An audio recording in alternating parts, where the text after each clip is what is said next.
va se mettre au travail pour maintenant une bonne participation, efficace de la sélection nationale olympique lors de la phase finale. Voilà. Mais Karim Sega, on a constaté quand même une chose, le silence de votre adjoint Aliou Cissé. Jusqu'ici, bon, c'est vous qui êtes au devant de la scène. Alors que bon, on voit que par exemple sur les matchs, c'est lui qui est debout, qui donne un peu les consignes. Pourquoi Aliou Cissé jusqu'ici ne se prononce pas dans les médias, ne parle pas? Lui, je pense que sa place, son rôle, c'est plus alors,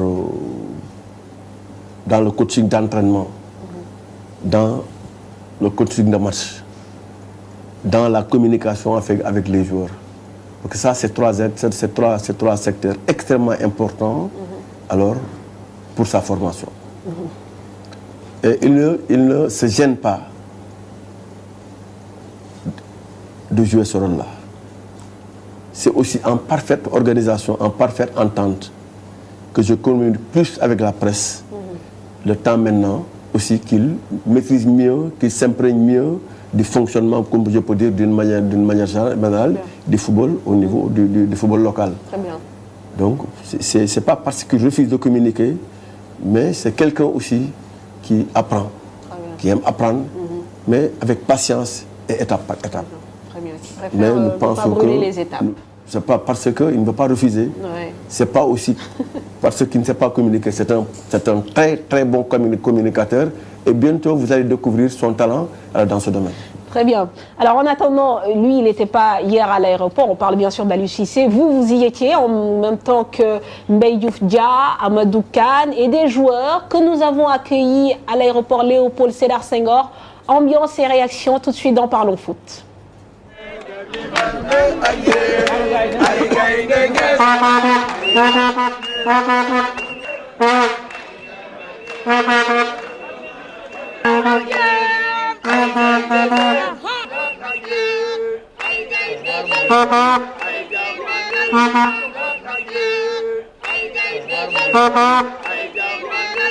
On avait rendez-vous avec l'histoire et on l'a fait quoi. Et vous savez que vous partagez le même groupe avec le pays organisateur, l'Angleterre.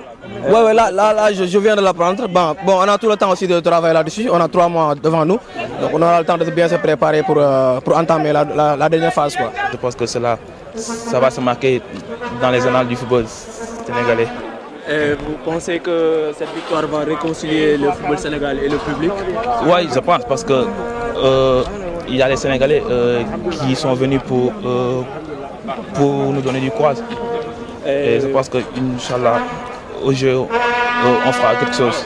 On éprouve beaucoup de satisfaction. En plus, les dirigeants, le coach, il y a aussi les anciens joueurs comme El Hadji Diouf, Salif Diao, Lamine Diatta. Ils nous ont apporté leur soutien. Voilà quoi.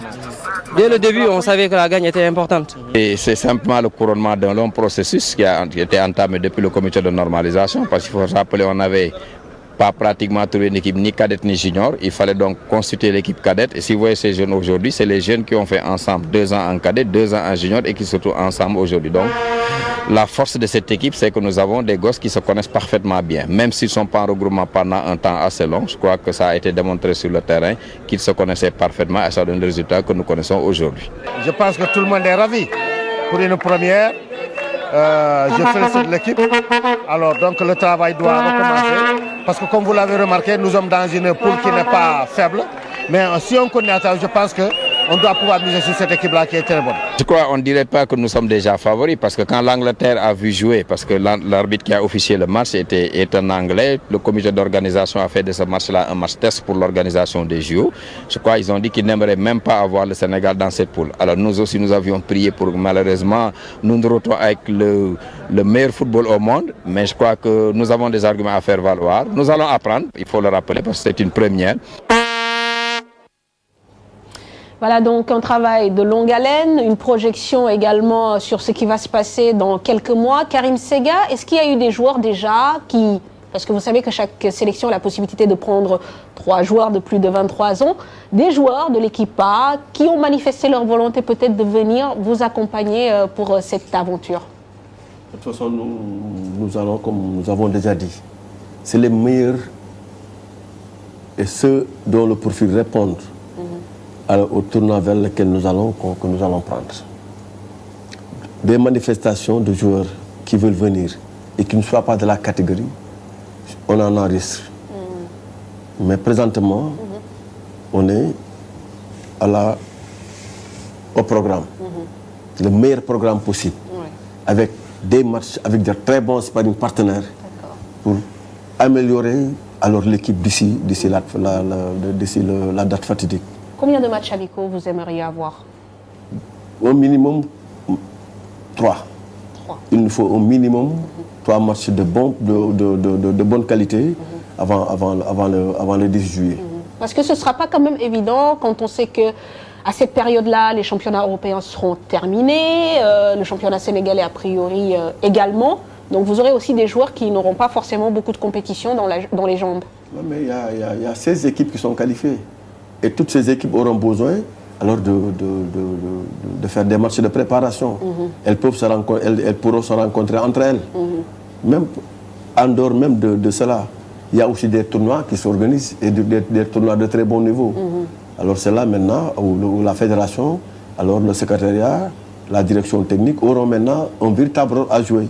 Tout de suite en se mettant maintenant à la recherche des sparring partenaires pour mettre le staff technique vraiment alors à l'aise dans l'application de son programme. D'accord. Et vous, votre rôle, ce sera, en attendant que ce plan programme soit mis en place, quelle sera votre activité, Karim Sega? Vous allez voir les joueurs, essayer de regarder les matchs. Comment ça va se passer pour vous? Au niveau local, on va tous les week-ends, on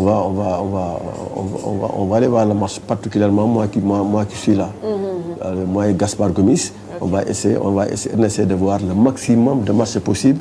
Alors dans toutes les divisions confondues, surtout en L1, L2 et maintenant et en junior. Voilà, on ira voir des joueurs, on ne sait jamais, on peut piquer un oiseau rare quelque part. Bon, mais il n'y a que, alors comme nous savons tous, c'est une compétition d'un très haut niveau. D'un très haut niveau, donc maintenant, alors on va cibler les meilleurs joueurs possibles. Tout à fait. Mais en tenant compte aussi de 3 repères. Le match qu'on a joué en Afrique du Sud, le match qu'on a joué à San Francisco et le groupe qui a joué le match et pour donner la qualification. Il faut quand même une ossature, c'est ce que vous voulez nous dire. Là, c'est l'ossature, la base. Alors de l'équipe de la sélection alors lors du tournoi final, je pense qu'elle va sortir alors de ces 3 matchs. Voilà, très bien. En tout cas, en attendant, on sait que l'Afrique s'est toujours bien comportée durant ces tournois de foot des Jeux Olympiques. On se souvient avec beaucoup de plaisir de l'exploit du Nigeria en 1996 et dans la foulée de celui du Cameroun en 2000. Un peu de rappel d'histoire ne nous fait jamais de mal et c'est avec Ibou Kane. En 1996, et pour la première fois, une équipe africaine remporte la médaille d'or des Jeux Olympiques. Une génération dorée, celle de Nwankwo Kanu, Daniel Amokachi, JJ Okocha, Victor Ikpeba fait trembler le monde du football. En phase de poule, les Super Eagles s'imposent devant la Hongrie, le Japon et passent au second tour malgré une défaite devant le Brésil. Après avoir éliminé en quart de finale le Mexique 2-0, Babayoro et ses coéquipiers prennent leur revanche sur le Brésil. Un match héroïque remporté 4-3 au bout des prolongations après avoir été mené 3-1 au bout de la première mi-temps. Faltando gente para lançar. Que bola tocada, olha o gol. E do outro lado chegou na cara do gol. Gol! Nwankwo Kanu, un héros, marque 2 buts en fin de partie et qualifie le Nigeria en finale. Une finale remportée 3-2 devant l'Argentine, l'autre grande équipe sud-américaine. 4 ans après, c'est le Cameroun qui remet ça avec un certain Samuel Eto'o. Vous me direz que le talent n'attend pas le nombre d'années. Kameni, Pierre Womé, Modeste Mbami, des noms qui feront aussi rêver beaucoup d'Africains. Le Cameroun se qualifie pour les quarts de finale avec une victoire et 2 matchs nuls. Et c'est encore le Brésil qui sert de transition, éliminé en prolongation grâce à un but de Modeste Mbami à la 113e minute. Lorraine marque un pénalty victorieux en demi-finale devant le Chili.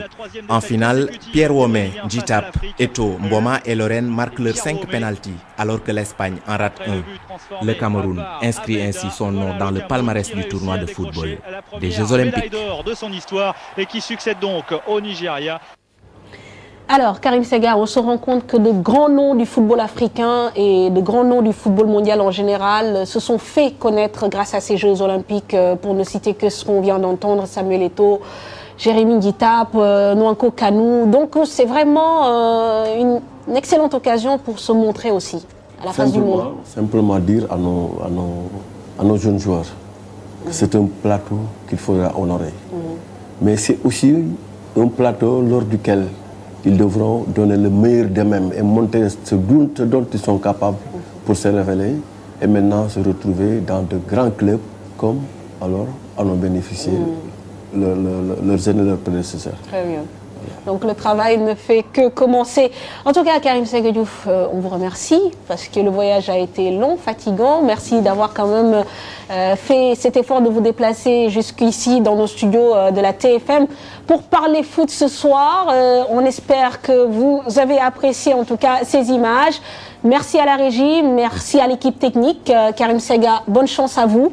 On se donne un rendez-vous la semaine prochaine pour un nouveau numéro de Parlons Foot. Au revoir, bonsoir. ATPS vous a offert votre magazine Parlons Foot.